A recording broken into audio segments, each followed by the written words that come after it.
Hi friends, నేనైతే కలగూర వండుతున్నా. కలగూర అంటే అన్ని ఆకుకూరలు వేసుకోవచ్చు. ఏంటంటే నేనైతే ఇప్పుడు కలగూర అంటే తోటకూర తీసుకున్నా, ఇది మెంతెం కూర, ఈ కొత్తిమీర, ఇంకా పాలకూర అవన్నీ వేసుకోవచ్చు.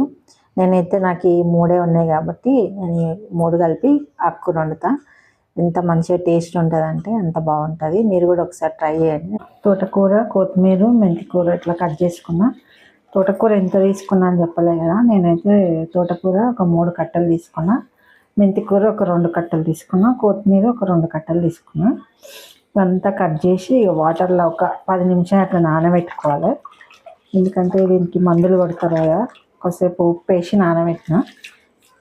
ఇప్పుడైతే ఏమైనా మట్టి ఉన్నా కానీ కిందికి వెళ్ళిపోతుంది. ఇప్పుడైతే ఇట్లా కడిగి జాలి బుట్టలు వేసుకోవాలి. వాటర్ అనేది ఇంకిపోతుంది. ఇట్లా వేసుకుంటే వాటర్ అనేది కిందికి పోతుంది.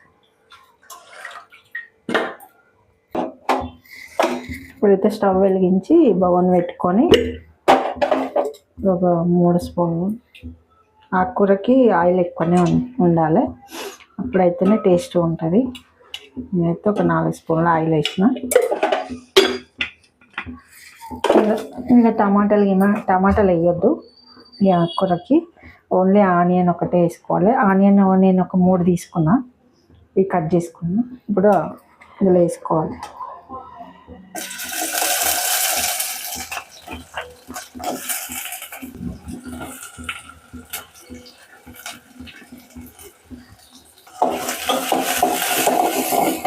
కలిపి మూత పెట్టాలి.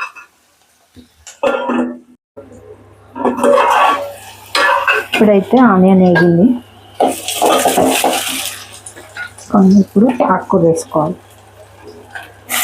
ఇలా తోటకూర, మెంతికూర, పాలకూర, ఇవన్నీ చుక్కకూర కూడా వేసుకోవచ్చు. ఏదైనా ఆకుకూరలు అన్నీ కలిపి వేసుకుంటే టేస్ట్ ఉంటుంది. ఒకసారి ఇట్లా ట్రై చేయండి. వేసిన మెంతికూర వేస్తేనే టేస్ట్ ఉంటుంది. ఫస్ట్ మెంతికూరతో టేస్ట్ వస్తుంది ఆకుకూరకి. ఇప్పుడైతే కొద్దిసేపు మూత పెట్టుకోవాలి. ఇప్పుడైతే ఆకుకూర వేగింది, కొంచెం వేగాలి. మెంతికూర ఏంటంటే కొంచెం వేగుతూనే మంచిగా పచ్చి వాసన అనేది వస్తుంది, చేదు ఉండదు, మంచిగా వేగి. ఇంకా ఇప్పుడైతే పసుపు వేసుకోవాలి, కొంచెం అల్లం వెల్లుల్లి పేస్ట్, ఎల్లిపాయలు కూడా వేసుకోవచ్చు. ఎల్లిపాయలు లేవని అల్లం వెల్లుల్లి పేస్ట్ వేస్తున్నాం. ఎల్లిపాయలు వేయాలనుకుంటే ఆనియన్ వేసేటప్పుడే ఎల్లిపాయలు వేయాలి. అల్లం వెల్లుల్లి పేస్ట్ కూడా వేసుకోవచ్చు. ఇప్పుడైతే ఒక స్పూన్ కారం, ఒక స్పూన్, హాఫ్ స్పూన్ వేస్తాం. కొంచెం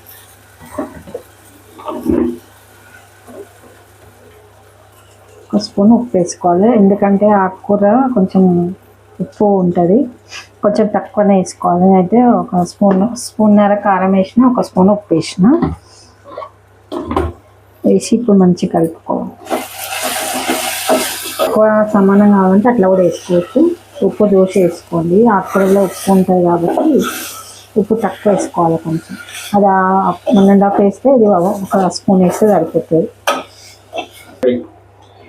మీరు కావాలంటే నేనైతే కారం వేసిన కదా, మీరు ఫస్ట్ పచ్చిమిర్చి కూడా కూడా వేసుకోవచ్చు. నేనైతే కారం వేసి చూపిస్తున్నాను. మీరు పచ్చిమిర్చి కావాలనుకుంటే, కారం వద్దనుకుంటే పచ్చిమిర్చి, ఆనియన్ ఫస్ట్ వేసుకొని అప్పుడు ఆకుకూర వేసుకోండి. కారం వేసుకోకండి. నేనైతే కారం వేస్తున్నాను కాబట్టి కారం చూపిస్తాను. ఇప్పుడైతే వాటర్ పోసుకోవాలి. కొంచెం ఆకుకూర కొంతమంది డైరెక్ట్ నూనెలనే ఉడికిస్తారు, కాకపోతే వాటర్ పోసుకుంటే ఏంటంటే కొంచెం ఆకు అనేది మంచిగా ఉడుకుతుంది. కొంచెం పోసుకోవాలి, ఎక్కువ పోసుకోవద్దు. ఇదైతే మేము కలగూర అంటాము, మా సైడ్ అయితే ఇట్లనే వండుతారు.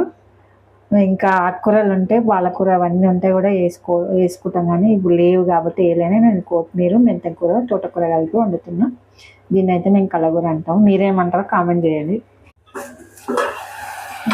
ఆయిల్ పైకి వచ్చేంత వరకు వేయించుకోవాలి ఆకుకూర. మీకు చాలా క్వాంటిటీ కావాలంటే నేను ఇప్పుడు ఎంత తీసుకుని క్వాంటిటీ ఎక్కువ ఆకుకూరలు తీసుకోవాలి.